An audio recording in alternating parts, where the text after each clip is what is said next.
Bonjour à tous, ici Astrid de Partage ton Burnout. Je vous fais cette vidéo pour vous faire le bilan de ma journée 1 du challenge J'arrête de râler. Donc c'était hier, le 10 janvier, et le bilan c'est que 0 râlerie, bravo. Et pourtant j'ai eu une belle occasion de râler, je vais vous en parler. Et si je repense à la première fois que j'ai fait ce challenge, il y a 3 ans, donc j'ai regardé mon cahier, eh bien j'avais eu 8 râleries dans la même journée pour mon premier jour. Donc du coup, ça c'est un premier constat du challenge, et Christine Levicki vous en parle dans son livre. Eh bien, l'avantage de faire ce challenge, ça demande beaucoup d'énergie au début, de l'investissement, mais ça a des effets à long terme sur notre vie. Et donc du coup, si aujourd'hui j'ai fait 0 râlerie, alors c'est pas que je râle plus jamais depuis, mais c'est que j'ai quand même enlevé beaucoup de cailloux dans mes chaussures, beaucoup de choses qui m'embêtaient. Et pour autant, la leçon, donc ça c'est un des premiers points à retenir, mais la leçon la plus importante de ce premier jour que je voulais vous partager, eh bien c'est au sujet d'un potentiel gros sujet de râlerie qui est arrivé hier soir. Donc hier soir, j'avais fini ma journée de travail, j'allais chercher mes enfants à l'école, et là, avant d'aller les prendre, je décide de lire mes mails. Grosse erreur, hein, ne jamais lire ses mails quand on n'a pas l'occasion de les traiter. Et je reçois un mail de la propriétaire de la location qu'on avait jusqu'à la fin du mois de décembre.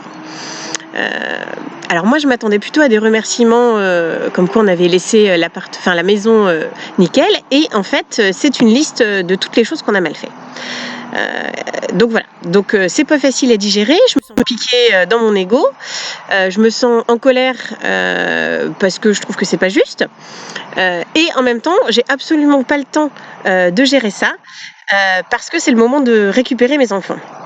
Donc là, il y a 2 risques de râlerie.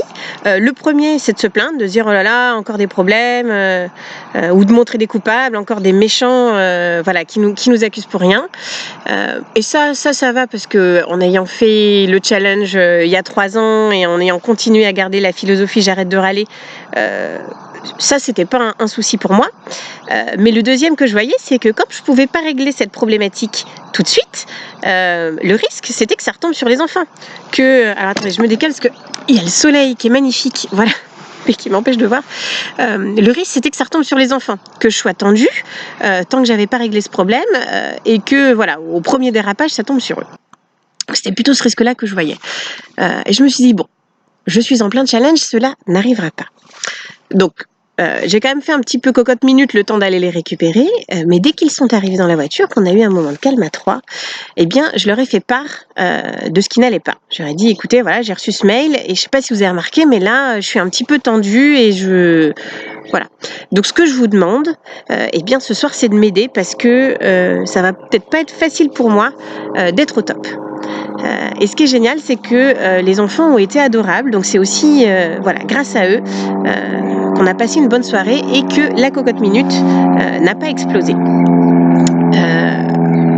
Le deuxième risque que j'avais, c'était de faire cocotte minute à 2 avec mon mari.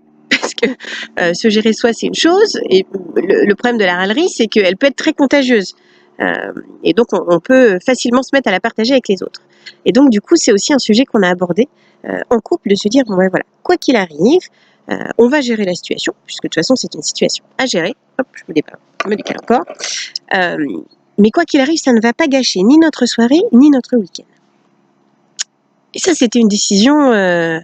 c'était super, parce qu'on a réussi à le faire, et pour autant, c'était vraiment pas facile. Donc la leçon de cette première journée, eh bien, c'est que parfois on a des gros cailloux qui sont difficiles à gérer pour ne pas râler, pour ne pas se mettre en colère, en tout cas injustement contre des gens qui n'ont rien à voir dans l'histoire.